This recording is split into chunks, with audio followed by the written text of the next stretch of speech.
Hello, students. I hope you all will be fine. Today, we are going to start our first lecture in comparative administration. Our topic is public management and innovation. So, we start with the proceedings of the lecture.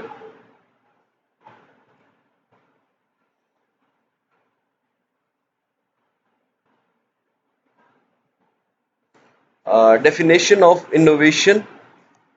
Novelty in action. It's not just a new idea but a new practice. Differently explained by writers, some writers suggest that innovation is radical or complex, while others consider it as small as well as large scale innovation. Moore defined innovation as those changing worth recognizing as innovation should be new to the organization, be large enough, general enough, and durable enough to appreciably affect the operation of the organization. कोई ऐसी नई चीज जो किसी भी market में, किसी भी इंस्टीट्यूशन में, किसी भी ऑर्गेनाइजेशन में इंट्रोड्यूस की जाए, जो देरपा भी हो और एक लंबे अरसे तक उसकी लॉन्ग लाइफ हो और अप्रिशिएट किया जाए, किसी भी ऑर्गेनाइजेशन में इनोवेशन है। कोई भी ऐसा एक्शन जो कोई नई चीज को सामने लाए, क्रिएटिविटी या इनोवेशन कहलाता है।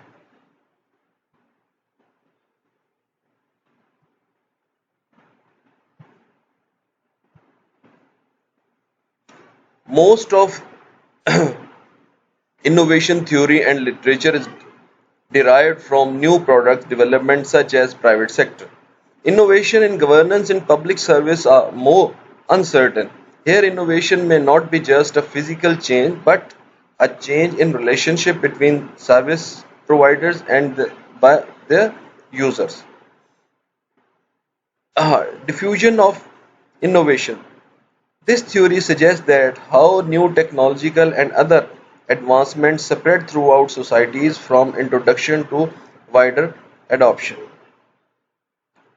बहुत ज़्यादा जो इनोवेशन थ्योरी जो आजकल डिराइव हो रही हैं वो प्राइवेट सेक्टर से इनिशिएट हो रही हैं और प्राइवेट सेक्टर से ही इनिशिएट होने की वजह से बहुत से दूसरे जो डिपार्टमेंट्स हैं उनमें भी आहिस्ता आहिस्ता बेहतरी आ रही है। For example private sector, bank sector, specially private bank sector ने नई नई सहूलतें दी, चीज़ों को तब्दील किया, आसान चीज़ें सामने लेकर आए, ज़्यादा क्विक चीज़ें लेकर आए, तो लोगों का गवर्नमेंट सेक्टर के बजाय प्राइवेट सेक्टर पे एतमाद बढ़ा और प्राइवेट बैंकिंग सेक्टर ने पाकिस्तान में बड़ी तेज़ी से तरक्की की। और जो जो नई चीज़ें इंट्रोड्यूस होंगी, लोग उसकी अडॉप्शन की तरफ जाएंगे, उनको अडॉप्ट करेंगे और फिर इसी तरह इनोवेशन क्रिएट होती जाएगी।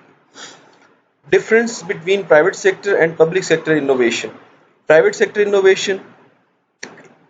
innovation help private sector to cut costs, improve their products and open new markets. Here innovation is mostly done for competitive advantage. Private sector में इनोवेशन कीमतों को वो कम करते हैं, प्रोडक्ट्स को अच्छा बनाने की कोशिश करते हैं और competitive advantage के लिए वो काम करते हैं। Public sector innovation, it involves significant improvements in the service that government has a responsibility to provide. Such innovation bring positive changes in efficiencies and increase public value. Government sector या public sector में ये होता है कि बहुत ज़्यादा, क्योंकि fundings का मामला उनका बेहतर होता है, लिहाजा और ये उनकी जिम्मेदारी भी है कि वो लोगों को सहूलतें फराहम करें। तो इस किस्म की अगर बेहतर सहूलतें प्रोवाइड करती है तो इससे पब्लिक वैल्यू को डेवलप होता है, बढ़ता है। Types of innovation. Product innovation, it is actually new or improved version of product. Each digital reader is an improved version of traditional book. Number second, service innovation. It include new ways in which services are provided to customer, for example online forms, online FIR system, etc. Process innovation, it includes significant changes in techniques, equipment and software, for example administration reorganization. Position innovation, it involves changing user perception about a certain product. Jane and Austen wrote a book. Initially, it was regarded as good book, but now that book is considered as great classical essential literature, which is how it is now advertised. Strategic innovation, new goals of purposes of organization is known as strategic innovation. Community policies, for example. Rhetorical innovation, it includes new language and new concept.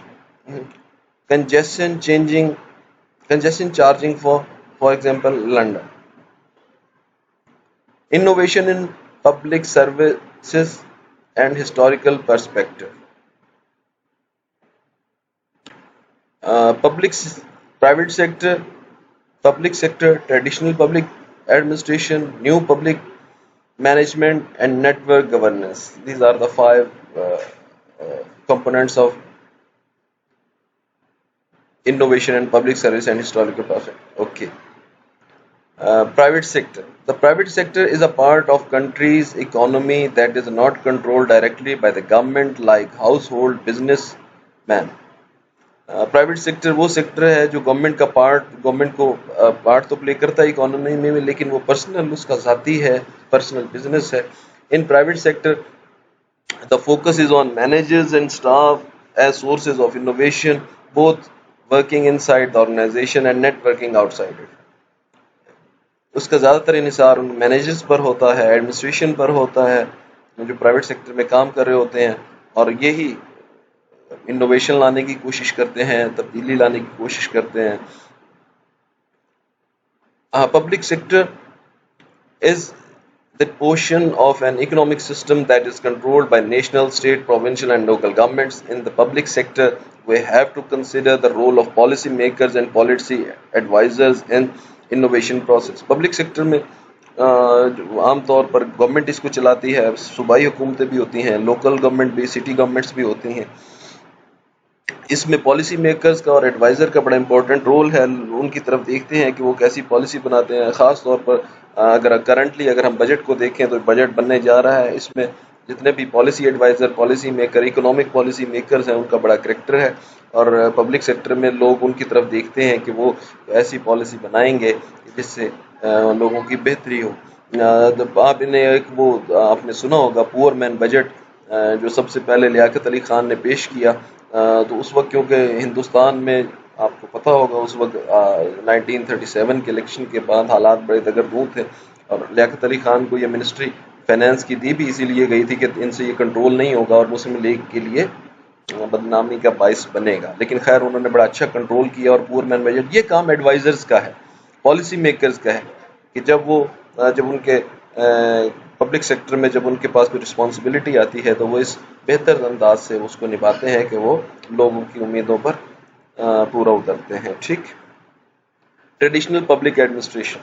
The traditional public administration consist in the bureaucratic system of max weber, which is represent the traditional system of public management, charismatic authority, the appeal of an extraordinary leader, traditional authority such as the authority of tribal chief and a rational legal authority. Traditional public administration max weber ने इसका अपने bureaucratic model में जिक्र भी किया है. Traditional management होती है, इसमें कैरिज्मेटिक अथॉरिटी भी कोई ऐसी पर्सनैलिटी जिसका इतना करिश्मा होता है कि लोग उसकी तरफ माइल होते हैं, तो उसकी बात सुनते हैं, उस पर फॉलो करते हैं, उसको अमल करते हैं. एक्स्ट्रॉर्डिनरी लीडर हो सकता है, कुछ लीडर ऐसे बन जाते हैं, पॉलिटिकल लीडर भी हो सकते हैं, रिलीजियस लीडर भी हो सकते हैं. फिर इसमें एक और जो है कोई ट्राइबल चीफ हो सकता है, कोई ऐसा सरदार इलाके का, कबाइल का कोई ऐसा आदमी हो सकता है जो इंचार्ज हो इलाके का, तो उसकी ये traditional public administration. Hierarchy is that the supervision of lower offices by the higher ones, rules and regulations, authority and command. Now we talk about the hierarchy of supervision of lower offices and the higher ones, rules and regulation, authority and command. Actually, new public management. Now, the new public management is defined as vision, an ideology, or a set of approaches and managerial techniques mostly specific to the public sector. The second theory is that of new public management which has been developed at the end of 70s and which has imposed in most of the countries. Network governance.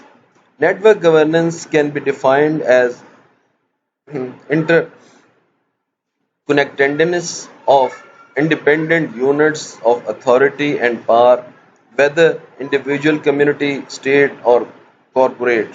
Network governance moves from vertical to horizontal approaches to decision making, and it characterized by systems of communication, knowledge exchange, and dialogue. Network governance is the form of organization that increase the efficiency and reduce the agency problems through the distributed knowledge and acquisition and decentralized problem solving. Network governance जो है वो एक ऐसी organisation में इस शक्ल में होती है कि ये एफिशिएंसी को डेवलप करती है, एजेंसी के प्रॉब्लम्स को, किसी भी ऑर्गेनाइजेशन के प्रॉब्लम को ख़त्म करने की कोशिश करती है. किस नॉलेज के ज़रिए? डिस्ट्रीब्यूटेड नॉलेज के ज़रिए, मार्केट ओरिएंटेड नॉलेज के ज़रिए, और डिसेंट्रलाइजेशन के जो प्रॉब्लम्स हैं उन तमाम को ख़त्म करती है.